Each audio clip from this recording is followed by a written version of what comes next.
માધવપુર ઘેડ અને મૂળ માધવપુરમાં ગણેશ મહોત્સવ નિમિત્તે અલગ અલગ સંસ્થાઓ દ્વારા ગણેશ સ્થાપના કરવામાં આવી હતી। માધવપુરમાં રાષ્ટ્રીય સ્વયંસેવક સંઘ, બાલ ગણેશ ગ્રુપ તેમજ અલગ અલગ સંસ્થાઓ દ્વારા ગણેશ મહોત્સવનું ભવ્ય આયોજન કરવામાં આવ્યું હતું। सांस्कृतिक कार्यक्रम તેમજ અલગ અલગ કાર્યક્રમો પણ યોજાયા હતા। સમગ્ર ગ્રામજનો દ્વારા ગણેશ મહોત્સવ ઉજવવામાં આવતો હતો।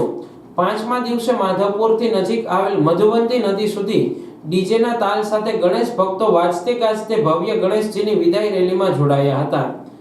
ગણપતિ બાપા મોરિયાના નારા સાથે મધુવંતી નદી સુધી પહોંચ્યા હતા। માધવપુર પોલીસ પીએસઆઈ ચુડાસમા સાહેબના માર્ગદર્શન હેઠળ સમગ્ર પોલીસ સ્ટાફ, હોમગાર્ડ જવાનોએ ચુસ્ત બંદોબસ્ત સહિત કાયદો અને વ્યવસ્થાને જાળવવામાં આવી હતી। કાર્યકરો, ગ્રામજનો અને આગેવાનો દ્વારા પૂરતો સહયોગ પણ આપવામાં આવ્યો હતો। સાથે પાંચમા દિવસે ગણેશજીનું મધુવંતી નદીમાં વિસર્જન કરવામાં આવ્યું હતું, ત્યારે વાતાવરણ ધાર્મિક અને લાગણીસભર જોવા મળ્યું હતું।